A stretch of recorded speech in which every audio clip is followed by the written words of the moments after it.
Hello everyone, मैं शुभा शर्मा स्वागत करती हूँ आप सभी लोगों का आपके अपने चैनल जीएस बाय शुभा में। तो कैसे हैं आप सभी लोग? मैं आशा करती हूँ आप सब लोग बहुत अच्छे होंगे, एकदम स्वस्थ होंगे। तो चलिए अब आज की जो हमारी हिस्ट्री की क्लास है उस पर आते हैं। तो जैसे कि आप लोगों को पता है, हिस्ट्री के अंदर हम एंशियंट हिस्ट्री के बारे में पढ़ रहे हैं। तो आज का हमारा टॉपिक क्या रहने वाला है? आज हम पढ़ेंगे सिंधु घाटी सभ्यता के बारे में, ठीक है।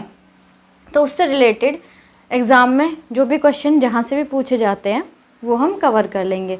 फिर जब मतलब एक तरीके से जो फैक्चुअल चीज़ें जब कवर हो जाएंगी, उसके बाद एक पर्टिकुलर क्लास में जैसे कौन सा शहर, मतलब सिंधु घाटी सभ्यता के अंदर कौन सा शहर कौन सी नदी के पास था या उसकी क्या क्या विशेषताएं थी, वो एक पर्टिकुलर टॉपिक में मतलब एक तब उसके बाद सारा कर लेंगे। ओके, ठीक है। तो चलिए स्टार्ट करते हैं। तो सबसे पहले क्या आता है? सबसे पहले जो हमको जानकारी मिलती है वो ये है कि रेडियोकार्बन C14 जैसी नवीन रेडियोकार्बन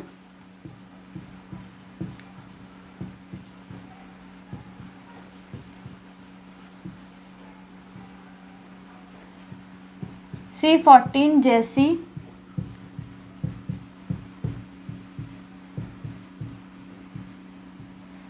नवीन विश्लेषण पद्धति के द्वारा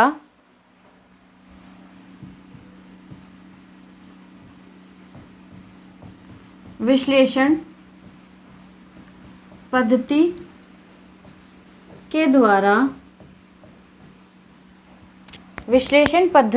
के द्वारा सिंधु सभ्यता के सर्वमान्य तिथि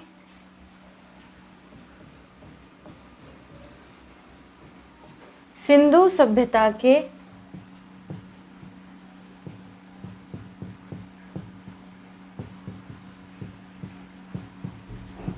सर्वमान्य तिथि 2400 ईसा पूर्व से 2400 ईसा पूर्व से 1700 ईसा पूर्व मानी गई है।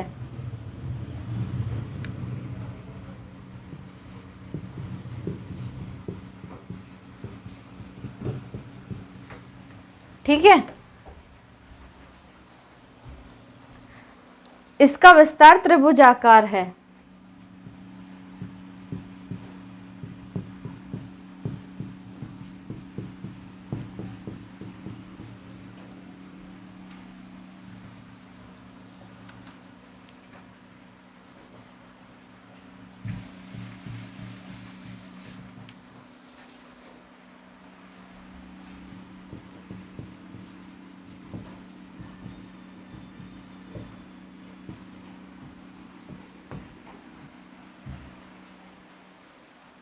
अब नेक्स्ट पॉइंट जो है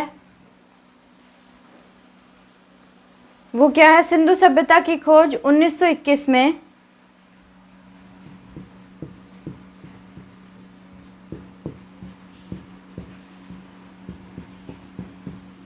की खोज 1921 में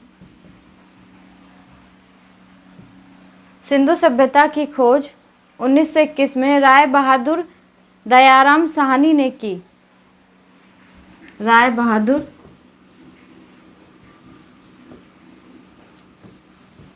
दयाराम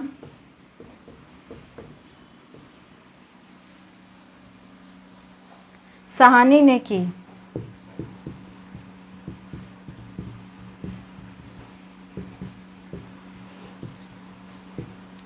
ठीक है, नेक्स्ट है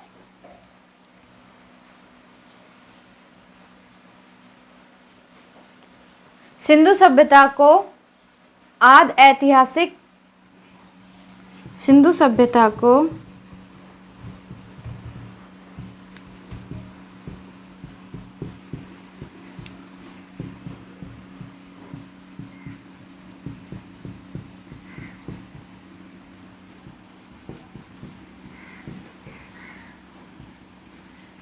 सिंधु सभ्यता को आदि ऐतिहासिक अथवा कांस्य युग में रखा जा सकता है, अथवा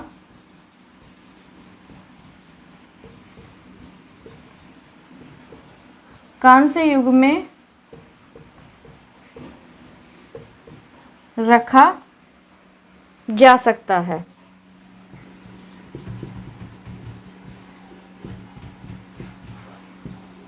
ठीक है। इस सभ्यता के मुख्य निवासी इस सभ्यता के मुख्य निवासी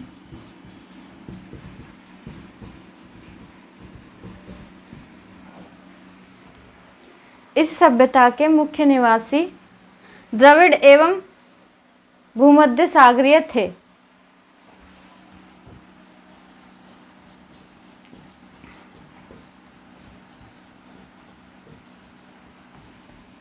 द्रविड़ एवं भूमध्य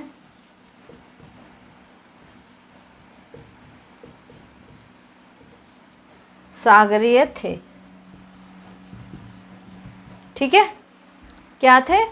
द्रविड़ एवं भूमध्य सागरीय थे। तो सबसे पहला जो फैक्ट है वो क्या है इसमें? Radio carbon C14। अब रेडियो कार्बन C14 क्या होता है? रेडियो कार्बन C14 से हम ये पता करते हैं कि कोई भी जो वस्तु हमको मिली है वो कितने साल पुरानी है। ठीक है, मतलब वो कितनी पुरानी है। कोई भी चीज़ होगी तो C14 से हम उसकी एज लगभग वो कब से है, मतलब कितने ईयर्स ओल्ड की है, उसका हम पता लगा सकते हैं। ठीक है, तो रेडियो कार्बन C14 जैसी नवीन विश्लेषण पद्धति के द्वारा सिंधु सभ्यता के सर्वमान्य तिथि 2400 ईसा पूर्व से 1700 ईसा पूर्व मानी गई है। मतलब रेडियो कार्बन द्वारा चीज़ों के बारे में पता लगाया होगा जो सिंधु सभ्यता से रिलेटेड, मतलब जो भी चीज़ उस सभ्यता से रिलेटेड मिली तो रेडियो कार्बन द्वारा उन चीज़ों का पता लगाया गया और फिर इस नतीजे पर पहुँचे कि जो सिंधु सभ्यता है वो 2400 ईसा पूर्व से 1700 ईसा पूर्व उसको फिर मतलब है, इसको फिर मान लिया गया। इसका विस्तार त्रिभुजाकार है। अब ये जो सिंधु सभ्यता है ऐसा माना जाता है कि ये सभ्यता किस तरीके से बसी हुई थी? एक ट्रायंगल शेप में बसी हुई थी। ठीक है, मतलब इस शेप में ये सभ्यता, लोग जो रहते थे इस तरीके की शेप में, ट्रायंगुलर शेप में ये जो शहर था या जो सभ्यता थी ये बसी हुई थी। नेक्स्ट आता है सिंधु सभ्यता की खोज 1921 में राय बहादुर दयाराम साहनी ने की थी। अब जो ये सिंधु सभ्यता है इसकी खोज किसने की थी सबसे पहले? तो सबसे पहले इसकी खोज 1921 में राय बहादुर दयाराम साहनी ने की थी। ठीक है, तो ये बहुत ही पॉपुलर क्वेश्चन है, ये बहुत बार पूछा जा चुका है या पूछा जाता है एग्जाम में, तो ये आपको याद रखना है। नेक्स्ट आता है सिंधु सभ्यता के आदि ऐतिहासिक अथवा कांस्य युग में रखा जा सकता है। अब सिंधु सभ्यता को अगर हम देखा जाए, जो हम प्राग ऐतिहासिक काल में जो युग पढ़ के आए हैं, ठीक है, तो हम ये ऐसा कह सकते हैं कि जो सिंधु सभ्यता थी तो उसको आदि ऐतिहासिक या कांस्य युग में रखा जा सकता है। हम उसको उस युग से रिलेट कर सकते हैं। इस सभ्यता के मुख्य निवासी द्रविड़ एवं भूमध्य सागरीय थे। अब इस सभ्यता में जो मुख्य निवासी थे, जो लोग रहने वाले थे, मुख्य रूप से जो लोग रहा करते थे, तो ऐसा माना जाता है कि वो द्रविड़। ठीक है, आपको पता है कि द्रविड़ कौन थे? जो साउथ में रहने वाले लोग थे, मतलब हमने अभी पहले पढ़ा था। तो द्रविड़ किसको कहा जाता है? ठीक है, तो द्रविड़ थे या फिर भूमध्य सागरीय थे, मतलब या फिर भूमध्य सागर के रहने वाले थे। ठीक है, तो आई होप इतनी बात आपको क्लियर हो गई होगी। चलिए हम नेक्स्ट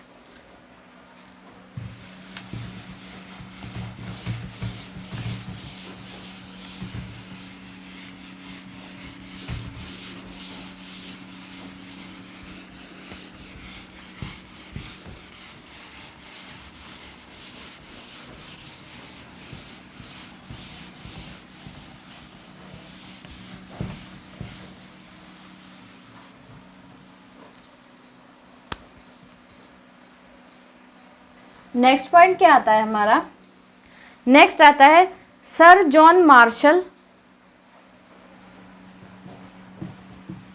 सर जॉन मार्शल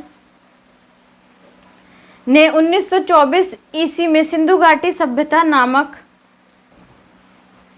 ने 1924 ईस्वी में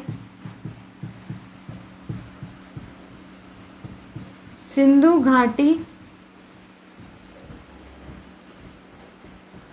सभ्यता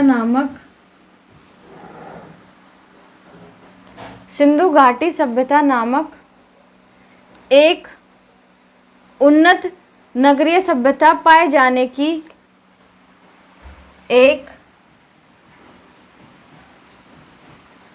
उन्नत नगरीय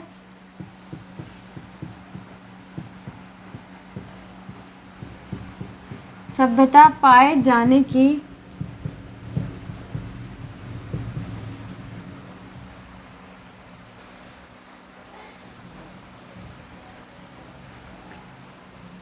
विधिवत घोषणा की।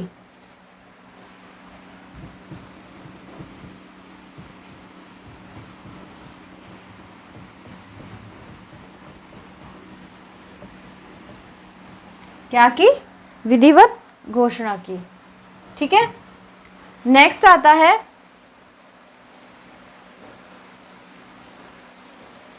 सिंधु सभ्यता के सर्वाधिक पश्चिमी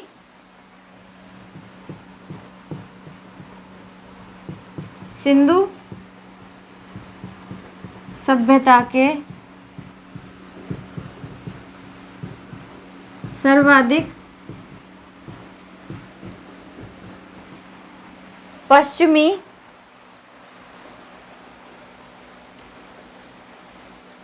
पुरास्थल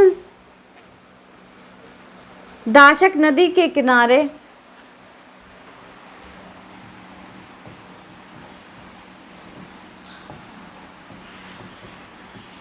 दाशक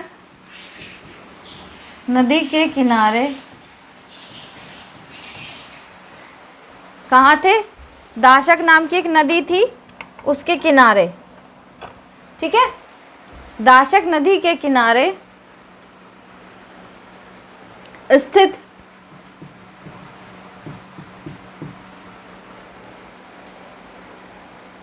सुतकांगेडोर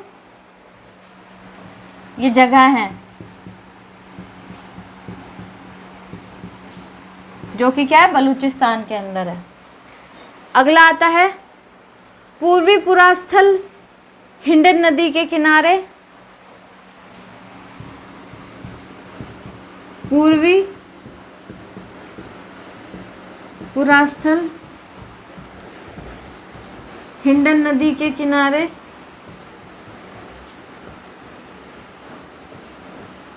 कौन सी नदी के किनारे? हिंडन नदी के किनारे, जो कि कहाँ पर है? आलमगीरपुर, जो जिला मेरठ उत्तर प्रदेश में आता है। आलमगीरपुर।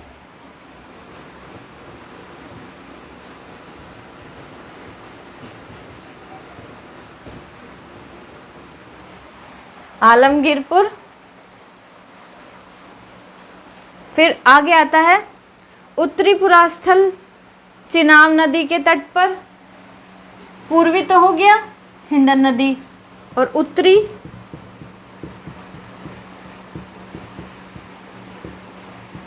अभी उत्तरी पुरास्थल कहाँ पर है? चिनाब नदी के तट पर।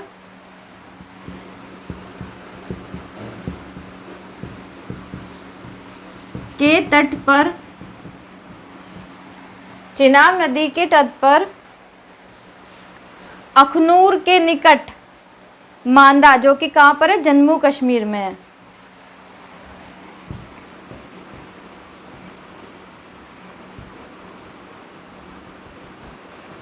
अखनूर के निकट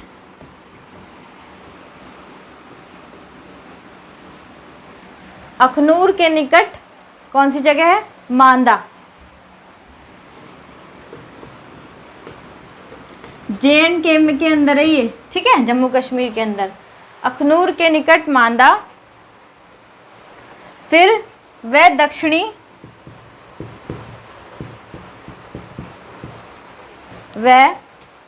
दक्षिणी पुरास्थल गोदावरी नदी के तट पर दक्षिणी पुरास्थल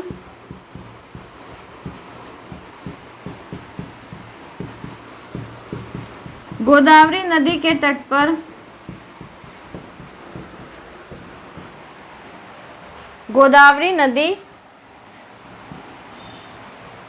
के तट पर,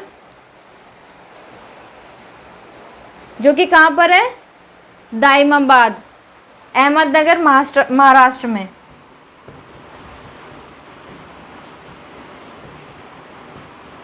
ठीक है, दाइमाबाद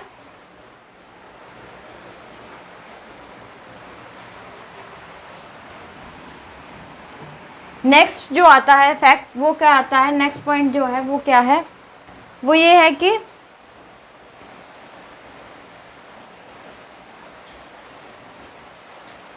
सिंधु सभ्यता या सैंधव सभ्यता नगरीय सभ्यता थी।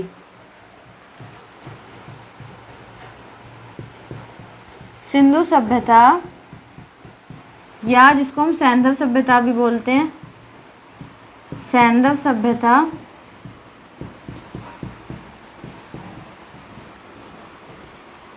नगरीय सभ्यता थी। ठीक है, कौन सी थी, एक नगरीय सभ्यता थी। सैंधव सभ्यता से प्राप्त परिपक्व अवस्था वाले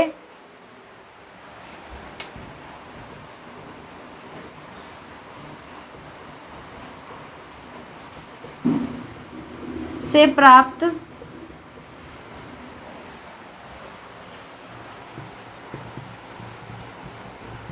परिपक्व अवस्था वाले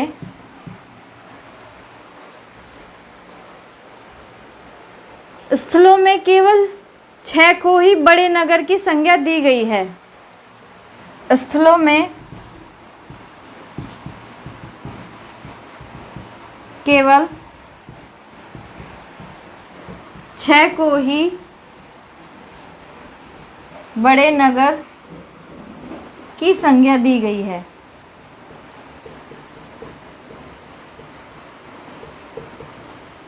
अब वो 6 नगर कौन से हैं?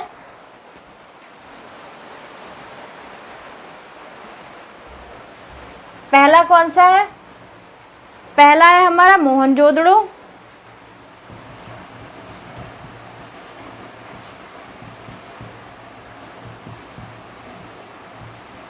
दूसरा है हड़प्पा,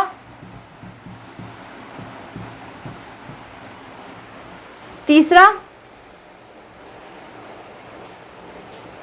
गढ़वारी वाला,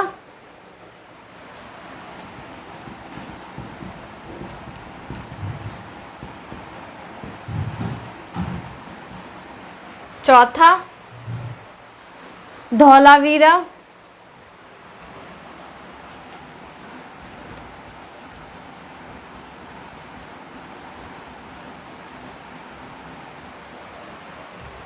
पांचवा राखीगढ़ी,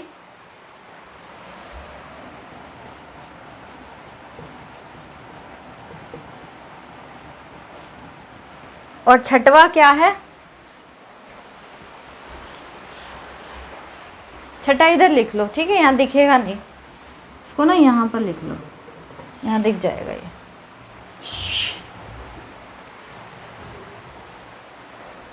कालीबंगन है छठा, ठीक है।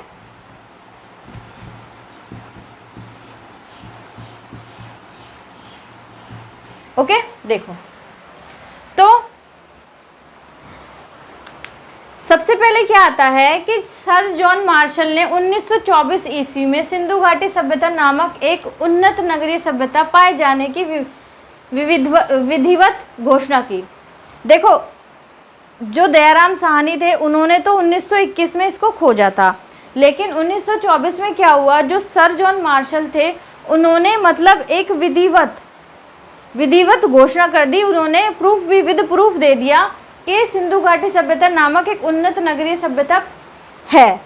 ठीक है, उन्होंने इस बारे में विधिवत रूप से बता दिया। नेक्स्ट आता है सिंधु सभ्यता के सर्वाधिक पश्चिमी पुरास्थल दाशक नदी के किनारे स्थित अब जो हमारी सिंधु घाटी सभ्यता है तो उसमें चारों डायरेक्शन है, east west north south, east west north south. अब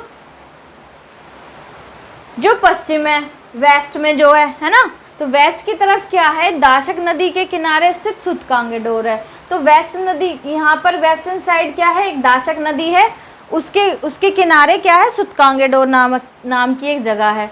फिर ईस्ट की साइड क्या है, पुरास्थल हिंडन नदी के किनारे आलमगीरपुर। अभी आलमगीरपुर जो हिंडन नदी के किनारे, जो कि मेरठ उत्तर प्रदेश में आता है, तो ये ईस्टर्न साइड है। वो कौन सी नदी के किनारे है, हिंडन नदी के किनारे, ईस्ट की साइड। वेस्ट की साइड दाशक नदी, ईस्ट की साइड हिंडन नदी, ठीक है। फिर नेक्स्ट आता है उत्तर, यानी कि नॉर्थ। अब जो नॉर्थन साइड है, तो नॉर्थन साइड क्या है, उत्तरी पुरास्थल चिनाब नदी के तट पर। नॉर्थन साइड क्या है, जो चिनाब नामक नदी है, नॉर्थन साइड वो दी गई है। फिर जो कि तट पर अनूख के निकट मांदा, जो कि अनूख नाम चिनाब नदी के तट पर अनूख है, अनूख जगह है, उसके निकट एक मांदा है, जो कि JNK में, जम्मू एंड कश्मीर के अंदर पाई जाती है। ये सब मैं बाद में ना जब एक पूरा एक चार्ट बनवा के करवाऊंगी, उसमें सारा कुछ आपको मेंशन कर दूंगी, ठीक है। फिर उसके पास, उसके निकट है।